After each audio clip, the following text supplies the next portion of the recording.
what you have. Come just as you are. If you can't say, I love you, Lord, that's all right.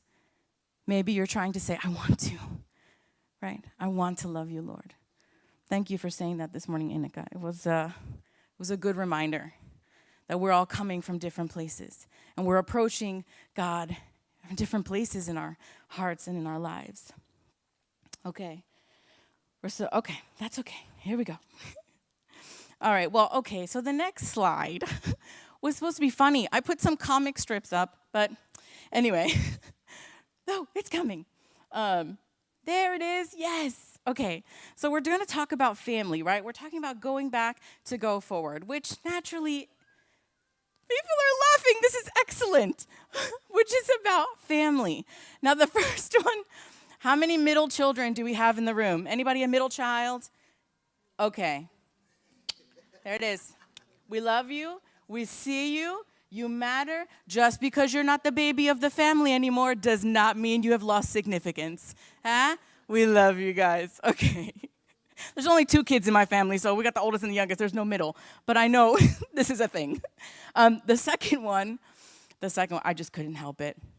Because every time there's a holiday that's rolling around, my social media is filled with people like either offering tips on how to care for yourself when you're around your angry relatives, or how to avoid awkward questions from your tia who's always asking you, why aren't you married yet? You know, exactly, people nodding in the back, yeah. So the second one says, for once, we're going to have a happy family get-together. I am stuffing this turkey with Prozac. Now, do not come at me. I am not suggesting that you use your prescription meds to, make your family chill. That is not it. This is a joke. It is meant to be funny. Okay. Oh, it's coming late. There it is. Okay. So family is messy. And by messy, I just mean complicated. Everyone has their, even though we're part of this family unit, we're still individuals, right? And we have our own schedules and our own mindsets and our own goals and things, the way we see them through different phases of life. We're children trying to understand the world, teenagers trying to understand the world. I have a teen in my house and I have a preschooler in my house, you guys. And my beautiful husband, and we have dogs and bunnies, but it's just messy. Even if it's just you and your spouse, that's messy. That's 2 totally different lives coming together. Even if it's you and your roommates, that's a household, right? And sometimes that's really messy. Anybody had any complications with roommates ever? Don't raise your hand if your roommate's in the room.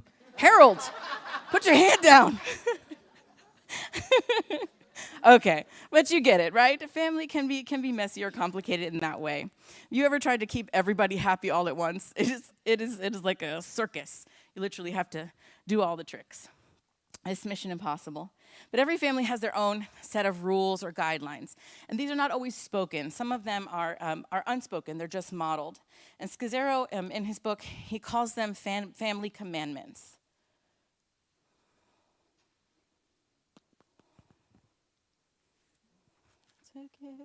Boom, there they are.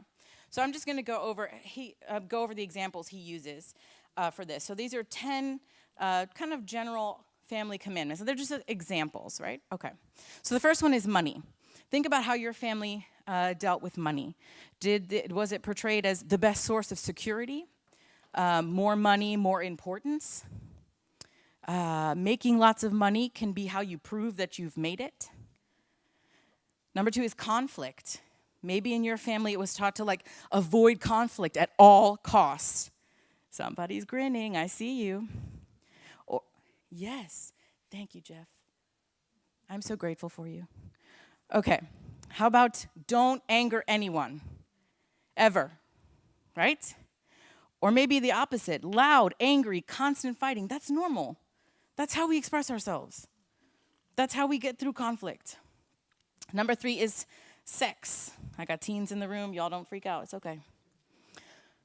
Maybe sex was not something that you were allowed to speak about openly. We don't talk about that. I remember, I was not going to say this, but here it is. This is funny. I was about 5, and I was watching Oprah with my mom, because I grew up when Oprah was, okay. I mean, I know she's still, but y'all stop looking at me. Okay. And they were talking about sex. Remember, I turned to my mom and I said, what's sex? And she said, something you don't need to know about till you're married. And that was it. It was like, shut it down. Shut it down now. I have to remind her of that when I see her next. Okay. Was the idea that, as far as sex is concerned, was it the idea that men were allowed to be promiscuous, but women had to be chaste? Was that an idea that was maybe perpetuated in your family? Or that sexuality in marriage would come easily? So after years of, we don't talk about sex, or sex is only for marriage, that's all you know, and then it's all supposed to be smooth sailing from there. Was that an idea that was taught in your family? How about the way you dealt with grief and loss? Number 4. Was the idea that sadness is a sign of weakness taught in your family? Or maybe that you were not allowed to be depressed, whether you're coming from a faith-filled family or not. It's not always about faith. Some families are just like, that depression does not make sense. How can you be so sad? We have so many good things. Are you not grateful? I heard that one growing up. How about you're supposed to, get over your losses and move on. Why are you mourning for so long? Why are you still sad about this? Like, pull yourself up. Move on with it. Number 5, how did your family express anger? What were the rules around that? Was anger dangerous and bad? Or were you allowed to explode in anger whenever you were making a point? Or how about, y'all don't step on me now, I know this is hard, sarcasm as being an acceptable way to express your anger? How about family? Number 6, were you taught, whether explicitly or implicitly, that you owe your parents everything for what they have done for you? You owe me. I carried you 9 months. Right, Ava? Carried you 9 months. 17 hours of labor. Ava's never going to talk to me again. Okay. How about this one? You do not air out your family's dirty laundry. What happens in this house stays in this house. Duty to family and culture comes above everything else. Family first, always. Duty to family, always. How about number 7, relationships? Don't trust people, they'll let you down. Nobody will ever hurt me again.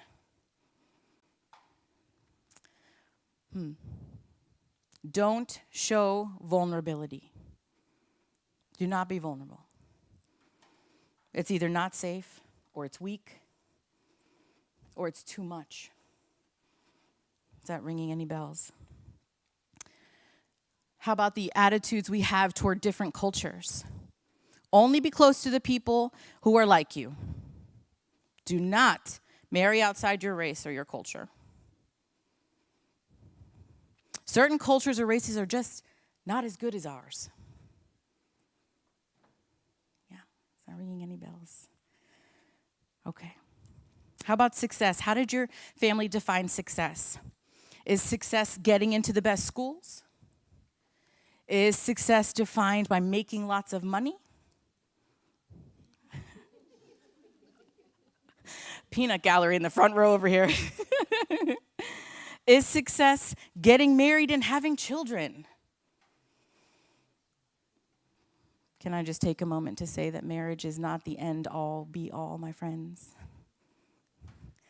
Jesus is the end all, be all. Yeah? Yeah. Let's stop making singleness seem like a disease, like something is wrong with you, like your life is not fulfilled. That is not what the word says. I hate to just... Marriage is great. God made marriage. I love being married. It's okay, babe, I'm not going to say anything. But singleness is also great, and it's also amazing. Yeah? Okay.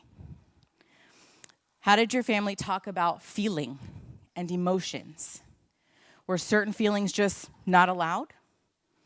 And sometimes I think we probably lean towards the negative feelings, but where it was like too much joy not allowed. Like, calm down. Why are you so hyper? Eeh. Take it down a notch, right? I have a very energetic 4-year-old. And it is my goal, and I'm getting ahead of myself here, but one of the things that it's my goal with her is to not break her spirit. Still to, draw some boundaries, but to not break her spirit. Yeah. How about your feelings are not important?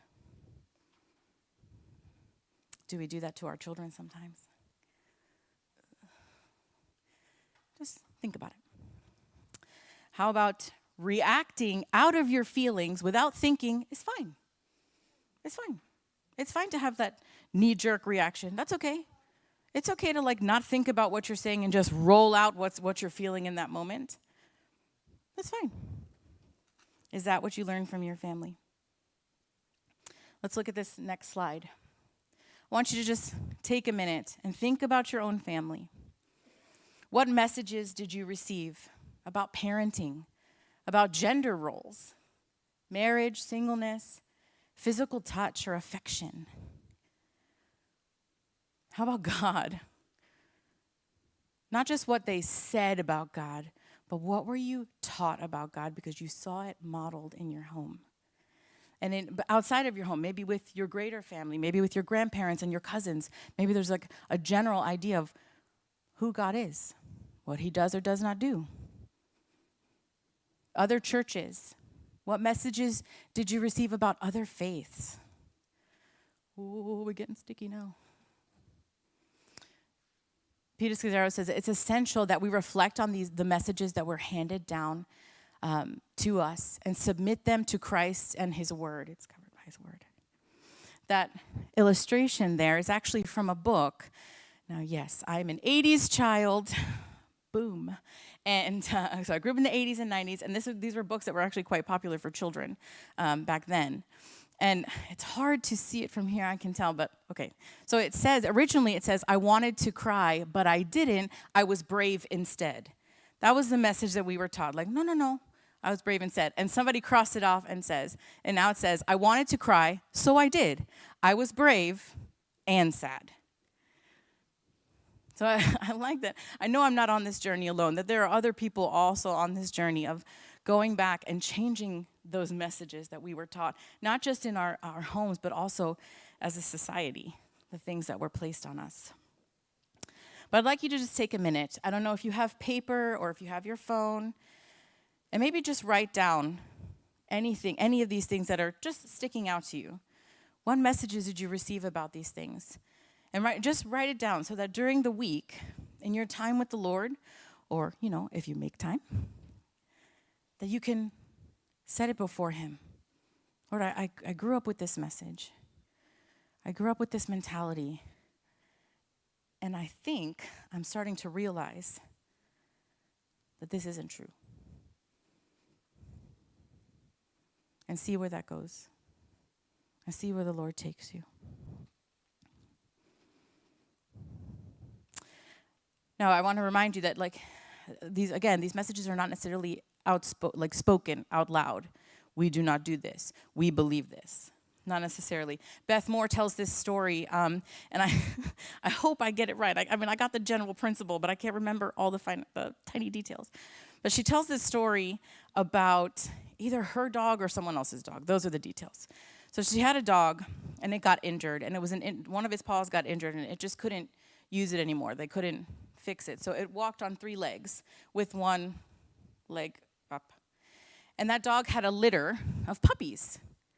And everybody, of course, you love puppies. Everybody's excited about the puppies. And as the puppies are growing, they're noticing that the puppies are walking on 3 legs. Yeah. Even though none of them are injured. But they're learning how to walk from mama. And so mama's injury becomes their injury. Just a little, maybe, practical example of how this plays out. Okay. Before we continue, we are not playing the blame game. All the parents in the room go, thank goodness, because if you're just telling me that a few years down the road, my kid's going to turn around and go, it is all your fault. You messed me up. And Christina said I could say it. No, that is not what we're doing. We're not playing the blame game. Blaming our parents or our families is not helpful. Assigning that blame, it's not going to be helpful. That's not what we're doing. What we are trying to do is gain insight and bring before the Lord the things that we find. Our heavy burdens, the lies that we've believed about ourselves, the labels that do not fit. Lies that we have believed about other people, even about God himself. The habits that we cannot seem to break. The reactions that we have that we don't understand. Why did I burst into tears watching this cartoon? What just happened? The anger, the sorrow, the self-hatred that we cannot find the source of. We are bringing these things before the Lord. We are asking for insight. We are looking at our families, at our parents' parents, at the circumstances that our parents grew up in as well, because it affects the way we were raised. And we're looking at our own past, the things that were going on in society. I was in college when 9/11 happened. I was in college. I spent the rest of the day, I was in Bible college, I spent the rest of the day in chapel because I just couldn't, I don't know, the world felt so unsafe. So unsafe. That shapes you. It molds you. You believe certain things. You start acting on those beliefs and they become solid. Are they true beliefs? That's what we're doing. Those are the questions we're asking. And we're bringing them before the Lord. See, often when we become believers, we jump into learning the how to be a Christian. 101. Learn how to pray, participate in church, read the Bible, sing Christian songs. We learn the how. This is how we do it. We learn to change our bad behaviors. Now, of course, I am not listing all the bad behaviors just so you can come back to me and tell me I forgot something or that something I said was bad should not be on that list. I will not do that. Let's all just recognize that what we define as bad behavior can be different based on our environment, how we grew up, our churches, denominations, culture. Some things are generally accepted as, not what Christians do, like don't go stabbing people. No, we're Christians. We don't do that. We love people. We don't hurt people. If that didn't make your list, come talk to us. Right, okay. But we rarely, in that journey, as we start off in our faith, we rarely jump into the why. Where's the source of our internal lives, of the things we believe, of the behaviors we're changing? What's the why behind all of this?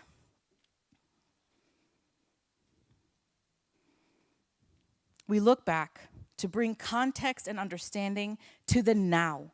And in doing so, we can heal and have more grace and empathy towards others. K.J. Ramsey said, the wounds that we tend, the wounds that we take care of, that we tend to, can become the place we most welcome others. By taking care of ourselves, we build empathy for others. Mike Foster posted this recently, and that's how I came to it. It says, let's heal so we can stop accidentally hurting people we want to love because we keep projecting our wounds onto them. So yes, this is for us and our relationship with Christ, but we are in community, and these things benefit others. We are building empathy in ourselves, and for others. This is why we're doing it. Okay. This is an opportunity. Don't let it pass you by. Don't write this off as like psychological mumbo jumbo. You know why? Because before psychologists talked about it, the Bible talked about it. It's biblical. Look through the book of Genesis and see what gets passed down from father to son, all the way down. See how the deceit just keeps rolling into the next generation. You'll see it for yourself if you are in a connect group. You will look at the life of Joseph in Genesis 50, and you will see how that played out in Joseph's life. Before this was ever discovered by anybody else, God already called it, and called it what it was. So, this is important. You get to choose what you want to keep. It's not all bad. It's not all, terrible things that we gain from our families. No, there are beautiful things, beautiful principles that we learn from our families. We learn to love. We learn to care. We learn about safety. And I know that that's different for everybody. Hear me, I do know. But it's not all bad things. You get to choose what you want to keep and what you want to pass on to the next generation. Whether you decide to have children or not. Not that it doesn't matter, but in this context, it doesn't matter. Because you're still going to influence the next generation. You're going to put stuff on social media that, younger people are going to read. Or listen to you if you do, or do TikToks or whatever. It's going to influence them. You're part of a greater society. You will vote certain ways. You understand what I'm saying? Your influence goes beyond just the children and the next generation that might be under your roof. Maybe you'll become a teacher and teach your ideas to other kids. Maybe you'll join the family ministry and teach our kids in here.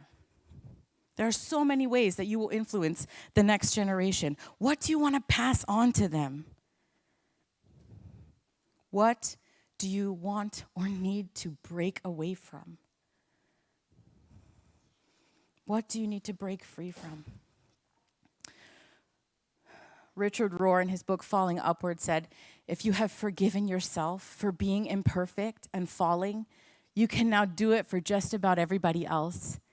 If you have not done it for yourself, I'm afraid you will likely pass on your sadness, absurdity, judgment, and futility to others.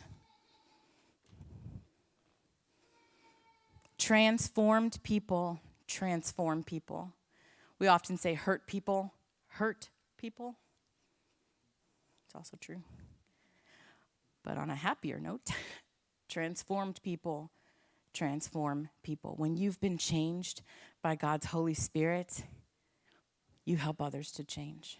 When you've gotten free from things, when you've literally walked out of the mud and have figured out how to just wipe it all off, shake off that dust, you can show others how to do it too. You can be their lifeline. You can be their trusted person. You get to do this. Do not let this pass you by. Okay, so I'm a huge fan of getting at least some practical, real life connection with a message. This is all great in theory, but in real life, what does this look like? So, here's a couple things. This week is the anniversary of my dad's passing. He passed in 2015. And I am so glad that this actually fell in this week, because it is doing this work that allowed me to have certain conversations with my father before he passed. And I have to say one more thing before I launch into his story. The song that Inika sang this morning, "Nothing is wasted with God." When right before my father passed, he was in the ICU, and I was in the waiting room, and we didn't know what was going to happen, and as his death was unexpected, and so you're just kind of on the edge. You're always on the edge. And Inika left me a voice message. I don't know if you remember this. He left me a voice message on WhatsApp, and I'm standing in the waiting room, and it is full of my family and people from my parents' church. Everybody's trying to show up and just be there for us. And I stood in the corner, and I listened to that song. She sang it to me. And if that doesn't tell you how much you can be there for someone else when you've walked through hard things, nothing else will. Because in that moment, Inika made herself vulnerable. And she shared her heart with me so that in that moment, I would know that I wasn't alone. That even though I was across the ocean, someone from my church here in the Netherlands was with me in that way. And that's a gift. I don't know if I ever said thank you, but thank you. Because that is a gift. So my dad, Elias, my dad is a legend. In his hometown, they still talk about him. They still tell stories about him. When I go and visit, I am not Christina. I am Eli's daughter. In this first picture, it's my dad with Ava the day she got dedicated, because Ava is his first grandchild. And unfortunately, he has not been able to meet Ella. But what's funny is I see so much of my dad in Ella, who's never met him. Somehow it's passed from my dad to me to Elle. And when I say I don't want to break her spirit, it's partly because of my dad's story. So in the second picture are 4 generations of my family. It's my grandfather, Felix, my dad's dad. That's my brother in the middle with his son, Micah. Thank you. So sweet. Thank you. Family, y'all. Here it is, right there. It was right after Micah was born, and Micah was born very, very early. But God knows everything, and him being born early meant that my dad got to have a little more time with him. Weird how that happens. But that's not the point of my story. So growing up, my grandfather, this is me looking back now, okay? My grandfather was a drill sergeant in the army. And then he became a pastor. So you can imagine the kind of household my father grew up in. Huh? My grandfather was an amazing man. He died a year after my father. He was an amazing man. Died in his 90s. Poured his life into the church. I have great memories of my grandfather. I wanted to stay at their house all the time, even though they were really strict. Really strict. I had to memorize the Lord's Prayer in Spanish. Yeah. Ask me about my Spanish now, it's rough. But I had to memorize the Lord's Prayer in Spanish because every morning you get up, you wash your face, you wash your mouth, you say your prayers. That is how you go into your day. And even though I wasn't being raised that way at home, when I stayed with my grandparents, those were the rules. And yet somehow I loved it. There was something safe in that routine, you know? This is what we do. And listen, my cousins and I would all kneel by the bed and we're like, cutting up. So please don't think it was serious all the time. But my grandfather was wise and funny. Not all the time, because my grandfather, my dad, myself, we have resting bulldog face. So if I am not smiling, you just think I'm angry, but I'm not. My dad had the same thing. My grandfather had the same thing. So, Grandpa was pretty serious, especially about all things about God. Like when you walked into the doors of the church, you were not messing around. There was no talking, no playing, none of that. It was a very serious and strict church and faith that I was learning from my grandfather. And it is what my dad also picked up. But my grandfather would also cut up with us when we were at his house. He would tell us riddles, again, in Spanish, which is fine. I spoke better Spanish then than I do now. But it was always some kind of play on words, and you're trying to figure out what he's saying. And it was just, he prized intelligence, being quick on your feet, and being disciplined. My father, growing up, that went fast. I did not click that. My father is one of, technically he was one of 8. He had a sibling pass away when she was 2 years old, but it was before he was born. So for him, he was, one of 7. He was the first one in his household to be born not in Puerto Rico, so not on the island, even though Puerto Rico is a commonwealth of the U.S., to be born in New York. And my dad grew up in Brooklyn, New York, in the 1950s, 60s, and 70s. Now, I don't know if you know anything about that, but basically it was like the Puerto Ricans, the Italians, and the black people, right? So, right. And there's a lot of fighting and machismo, and there's a lot of, and my dad used to get into fights all the time, physical fights.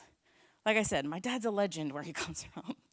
He just, it was like something in him was just always like fighting back. And I don't know if it was because of the rules that my grandfather laid out or the path that he felt like my grandfather was pushing him into. But my dad was always like, he came out ready to fight. He came out swinging, all the time. And so he kind of got the reputation of being the black sheep of the family, the constant rebel, but he was always the person that his siblings would call when they were in trouble. Because if somebody had to get into a fight, it was Eli. He's coming. He'll fight. He's got it. He was the captain of his football team. Like, I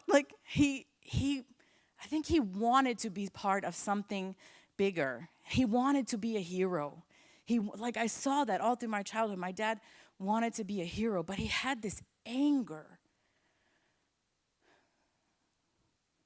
And he had this grief over dreams that didn't come to pass, that weighed him down. And it really influenced the way my brother and I grew up and the things that we valued and believed. Not all bad. My dad had an amazing work ethic. My dad went into the Navy. Bless him. He went into the Navy when the Vietnam War was going on. And he was really scared to be sent over. That war was horrible. All wars are horrible. But for my dad, it was like front seat, He was right there. He could see it. The people were getting sent all the time. He got honorably discharged right before he was supposed to be sent over. Crazy, right? Those kinds of things that influences you. That sense of I'm not in control. They could send me anywhere. They could send me into a war zone, a war that I don't even want. Right? That stuff, it does something to you. And having that knowledge has really helped me understand my dad. I was angry at I grew up loving my dad. I idolized my father until I reached the age when I realized that my dad wasn't perfect. When I saw that there were other ways, that we didn't have to be angry all the time, that we didn't have to yell for everything, that we didn't have to push everybody around us to be more because we felt like we were lacking. Do you hear what I'm saying?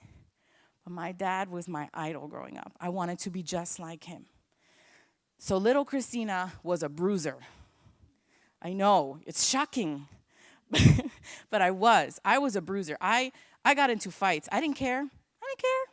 If my words failed me, my fists were going to make it through. I was a bruiser, I kid you not. I fought all the time, physical fights in school. It was ridiculous. But I knew that if I got in trouble, my dad was going to show up and say she did the right thing. Because that's how we settle problems. If your ears are closed, we're going to open them for you. That is how we settle problems. I'm not kidding. It's true. It's true. It isn't until later on in life, as we became more active in the church. And, my dad went to the Bible Institute. My dad used to travel preaching. Guys, my dad knew God. But he got his heart broken. Some of his dreams got crushed. And that anger just didn't disappear. It needed to be dealt with. And I'm so glad that there was time for that in his life. He died young. He was only 59. But God is so gracious. God is so good. I have lived in the goodness of God. Because before my father passed, I was doing this work. I was eyeball deep in healing the things in my life. And I'm still there, you guys. I'm not done. But I was doing this work. And I could ask questions. And I could look my father in the eye and I could say, you know what? I don't think this is right, Dad. I don't think this is how it works. I don't think that's how we should talk about these things. I don't think this is right. And I had my own child. And I looked at my kid and I thought, I will not pass on to you what has been passed on to me. I will not continue this cycle of anger and stuffing it down and not being who we really are because we're afraid that we won't be accepted. We're not doing that. And she knows it. We're not doing that. Because that is not the abundant life that my Savior died for. That's not it. And so I was doing this work and I got to see some things in my dad shift. And listen, this is not even about me. This is about him because my dad was so amazing because even in his 50s, he went back to school to see his dream fulfilled of working in the medical field. That was like his lifelong dream. And there were so many reasons why it didn't happen. Some of them outside of his control. But he was the kind of man to make it happen, you know? That kind of determination. That's what Ella has. That kind of like, I'm going to hang in. I'm going to get this done. This thing I want, it's going to happen. I'm going to do this. And I will not break that in her. I will not. She has a wild fire inside of her. When I was carrying her, the word fierce came to me over and over again. And you guys, have you met her? She is fierce. But she is also compassionate. And she's sweet. And she's sitting in the back. And when Ava was little, she had such a good relationship with my dad.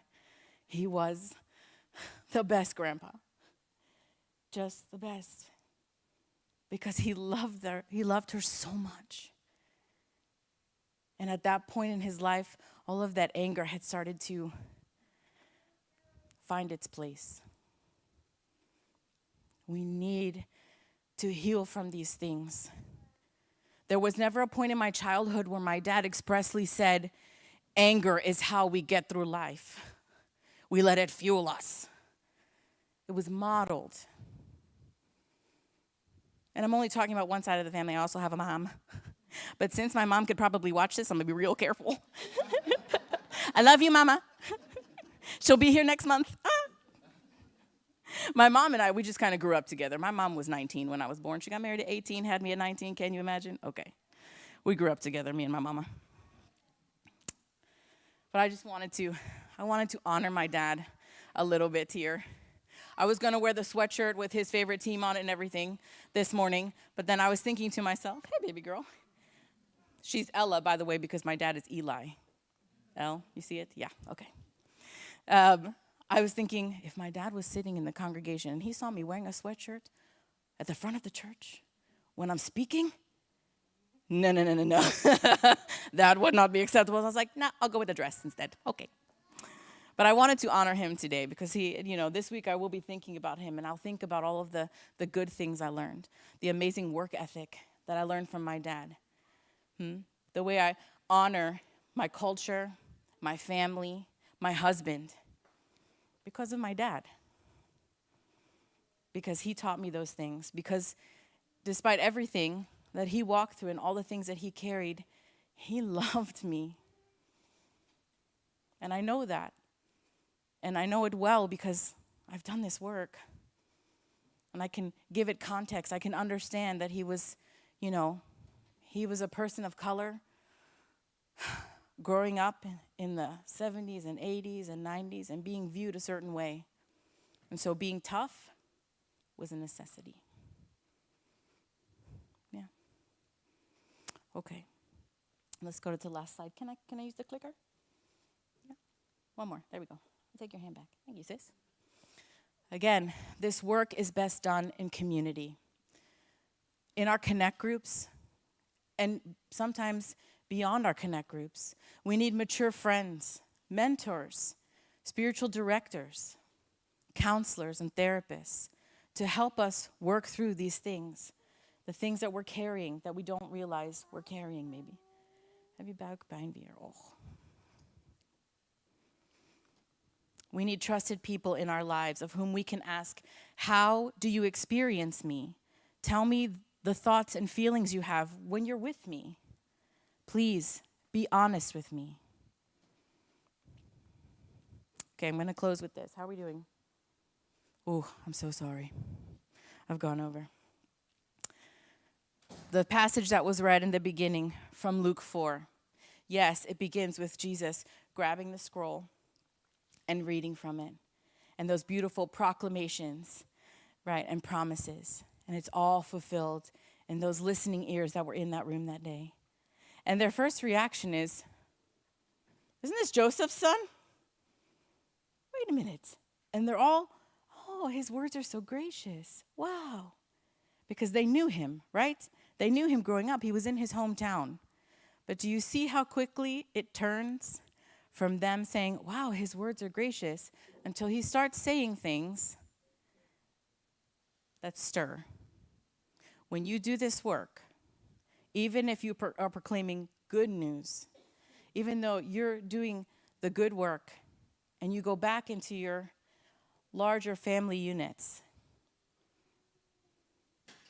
they may be surprised. It may not be received well. I mean, Jesus was, driven to a cliff by the people that he grew up with. You're in good company.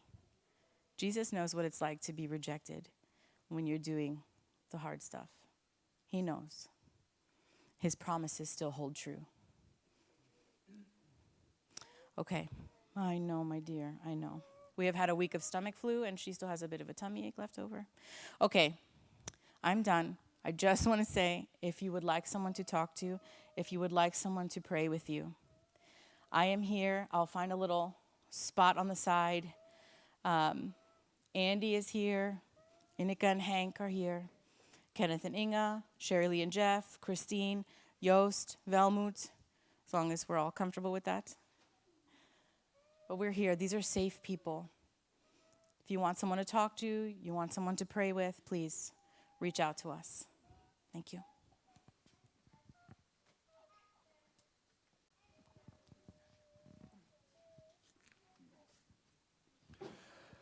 Thank you, Christina. Hope Ella is going to feel better soon. We're already over our time. I just wanted us to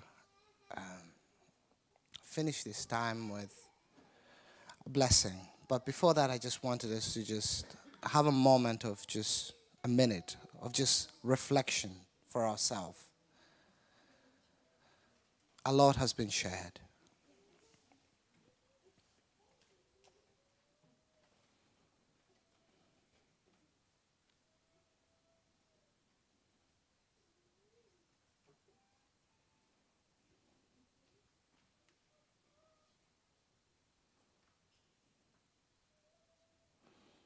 And now, may the God of hope fill you with all joy and peace in believing as you go forward, so that by the power of the Holy Spirit, you may abound in hope.